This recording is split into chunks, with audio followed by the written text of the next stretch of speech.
Hey guys, it's Stephen here back with another video. Manchester City are finally back in action tomorrow after the dour, dull, tedious international break. The Blues are back and I can't wait to watch City at the London Stadium tomorrow against West Ham. It's going to be a fascinating game of football. If you wonder where I am, by the way, I'm down in London actually because I'm on Sky tomorrow morning, so I'm in this mad fancy hotel using my webcam, which looks a bit rubbish, and if you wonder why I'm flickering, it's because I'm using the TV as a light, so the shutter speed's off and all that kind of stuff. It looks a bit naff basically, you still have to allow it, and it probably sounds a bit naff too, but it's just temporary because I'm down in London. But I had to do a match preview. I talk about this game because I'm genuinely excited to see City back in action. I'd also like to say at the top of this video, please do give it a like and subscribe to the channel. There is of course the opposition preview with Nicky from West Ham Fan TV to check out if you haven't already. And I also want to say this game of course is available over on Circle. If you fancy a little bit of extra fun, I've been playing Circle for a while now. It's sponsoring the channel and it's an absolute wonderful app. Circle is back with the Shifter Special where you can win up to £300 if you get involved with the West Ham Man City Shifter Special. You want to know what that means? Basically, Circle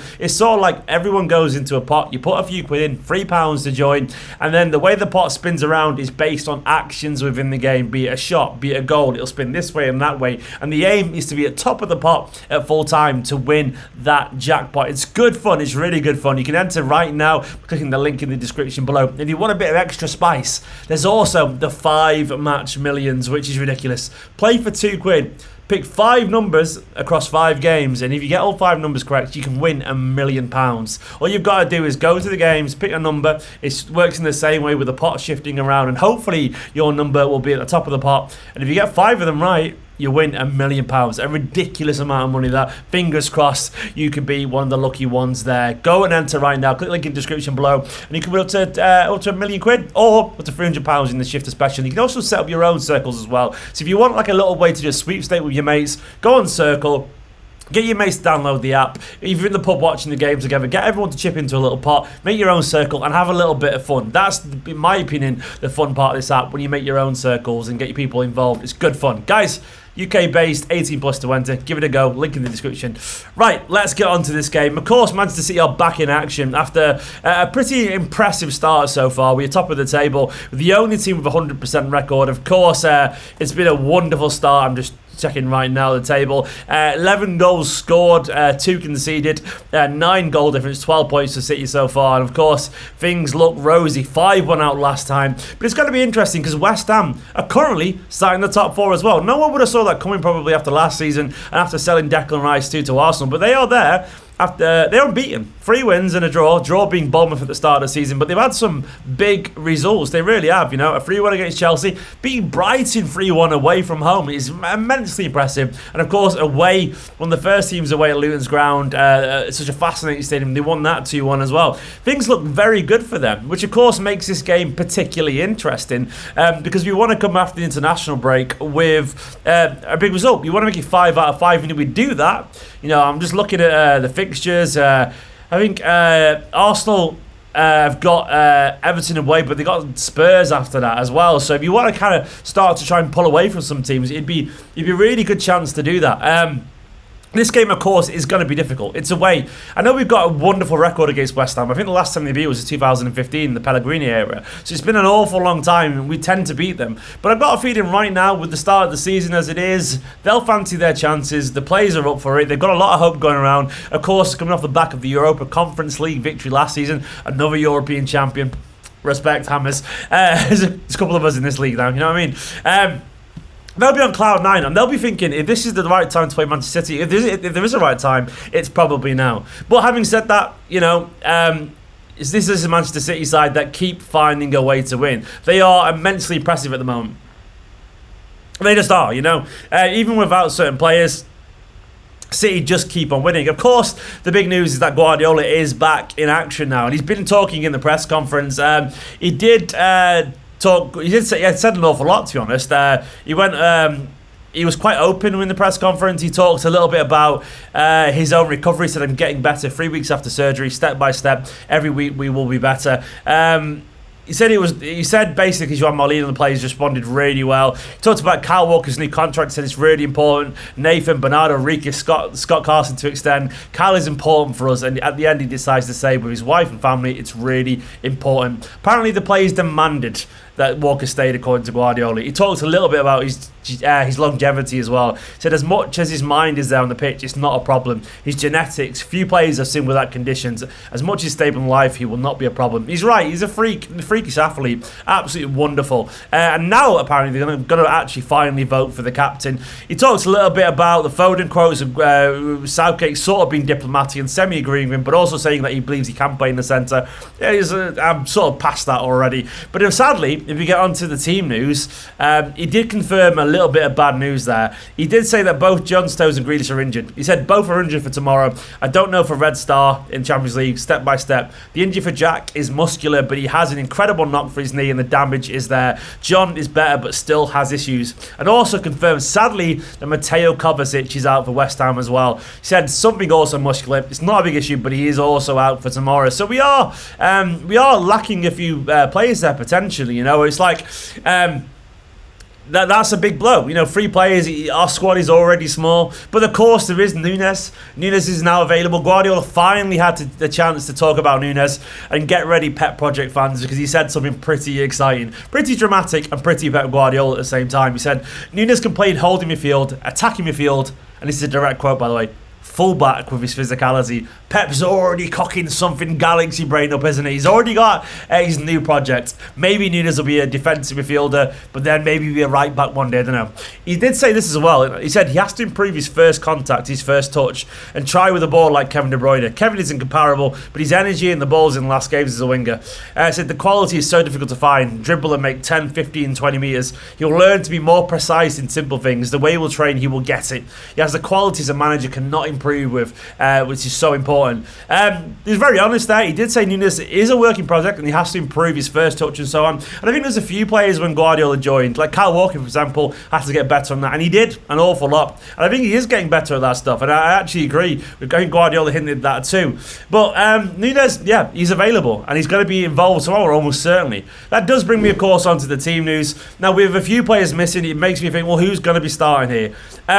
I reckon there'll be a few changes bearing West Ham in mind. Ederson is almost certain to be in goal, of course. I'm tempted to say, given it's away West Ham and Jared Bowen is such a fantastic player, I think Guardiola will be on the bench this one and Guardiola will go for experience. I think Ake will start at left centre back or left back, just because I think he'll trust Ake's Premier League experience against a very brilliant and widely experienced Premier League winning Jared Bowen. I think alongside him would be Ruben Diaz and Akanji, with John Stones out, of course, and Kyle Walker will continue at a right back there. Captain Kyle Walker probably. I don't know. We'll see tomorrow, actually. I don't know if they've voted yet, but we'll see who's going to be captain. Suspect it probably will be Kyle. Who knows? But Ake, yeah, I think he'll probably start. Not that Guardiola's not good enough, but I think Guardiola will default to kind of simplicity, understandably. Midfield is an interesting one because with no Kovacic, no De Bruyne, of course, I think Guardiola will sort of crave control a little bit. I don't think we'll see 2-8s. I think Guardiola will be a little bit cautious. And I actually think we'll see a slight change from recent games. I don't think Bernardo will be out wide. I think Bernardo will be in midfield alongside Rodri. I can see Bernardo Silva playing a little bit deeper because I think Guardiola will fancy a little bit of energy in midfield when you've got Ward-Prowse and Edson Alvarez and so on there. And I think Bernardo Silva will play a bit deeper alongside Rodri, which then, in my opinion, leaves 3 behind the forward. I think Doku will start again. I think he'll get a start on the Guardiola. I think Alvarez will play nominally behind Haaland, with Phil Foden out nominally on the right instead of Bernardo Silva. Foden will be on the right, but I still think he'll get a licence to drift centrally, with Kyle Walker doing that thing where he gets right up as a right winger and Foden tucking behind Haaland with Alvarez alongside him. I think Bernardo Silva is set for a central midfield start. Of course, Haaland will be up top. I think that's a guarantee. I think Guardiola will search for control and it'll be something like this. In terms of the bench, it's funny because then I start to look at it. I'm like, well, if you've got no Stones, Grealish and Kovacic, choose on the bench. Ortega's a given. Rico Lewis is a given. Vardiol's a given. Nunes, I don't think he'll play, by the way, because I think it's a bit too early for him. He might start tomorrow, but Guardiola will want a bit of training. Then Calvin Phillips there. Oscar Bob, Gomez. Then you're like, well, that's 7 there. Who else? Carson will be on the bench, almost certainly. And then I did notice some photos of some new players training with the first team to make up the numbers. I think Michael Hamilton was training with them. And I think Justin Abuvardo was training as well. You don't know much about him. He was the EDS under 18s top scorer last season, a fantastic striker. Can play on the left or right. I think he'll get I hope he puts him on the bench. I'm going to put him there on the bench as well. Fingers crossed. It'd be nice to see Justin there because he's absolutely earned it. A cracking little player. In terms of the opposition preview, I did, of course, chat to Nicky from West Ham Fan TV. You can catch that, of course, over on the channel. There'll be a card on screen somewhere right about now, hopefully. And, of course, he was very optimistic, and rightfully so, because when you look at West Ham, what they've been doing, life is great, absolutely great for them right now. West Ham are flying. They sold Declan Rice. At one point, they were going to sell Paqueta, but they kept him for reasons, of course, which are very spicy. He was accused of essentially gambling on games he's involved in, which is allegedly, what he's been accused of, which is very serious. City pulled out of that, but it does mean right now he's playing. West Ham have got a very good midfield. Like, Paqueta's an excellent player, and I wanted him at Man City. Now I'm looking at how they line up in midfield. Edson Alvarez has been an absolute sensational signing for them. James Ward-Prowse, of course, he's West Ham. He's just so West Ham. He's absolutely excellent. He's got that Mark Noble spirit, but with an incredible set piece, and he's already been brilliant for them. And Lucas Paqueta's playing ahead of him. That is a really balanced midfield three there. Alvarez with the composure and the footballing ability, Ward-Prowse with the shuttling energy and the dead balls, and Lucas Paqueta with a bit of Brazilian flair and also box-to-box capabilities. Then you've got Michail Antonio. He's just an excellent Premier League striker. Jared Bowen and Ben Rama either side of him potentially. It's a really good forward line. And of course you got Mohamed Kudus, who they just signed, a fantastic young player. Pablo Fornals and Cresswell and Cornet as options as well. And of course, you've Danny Ings as a potential option off the bench. You look at the defence as well. Aguerd's a very good player with Zuma, probably Kufal Emerson. It's a really good team. West Ham are absolutely flying right now, and I think they might even be better than last season. They probably lent in a little bit, a lot towards Declan Rice, understandably, but now I think it's more balanced. I think it is. And I think Moyes has done a fantastic job. But having said that, I still have to fancy Manchester City's chances. I think it's going to be closer than we realise because of the injuries. I think we're going to miss Stones and Kovacic particularly an awful lot. But I still think we will win this. I think we've got the quality. And with Guardiola back and the players back, I think he'll be looking to make an impact. And I think he'll be raring to go and he'll get in their faces. I'm going to say Guardiola will inspire a 3-1 victory. I'm going to say Foden will score, Haaland will score. And I think we'll see maybe Doku get his first or something like that if he starts. I'm going to say for that, but I can't not see Paqueta scoring for them. It's obvious and written in the stars. Guys, that is my prediction. Of course, go check out the latest offers over on Circle. Get involved in the Shifter Special. It's good fun. Or fancy your chance of winning $1 million. Try the 5 match millions. Link in the description below. Like this video, of course. Subscribe. Have a wonderful day. We'll be doing a watch along tomorrow, unfortunately, because I'll be on the train back, so I'm going to miss a little bit of the game, but I'll catch up to it and do match reaction as always. For now, watch the episode preview and have a wonderful night. In a bit. Bye-bye.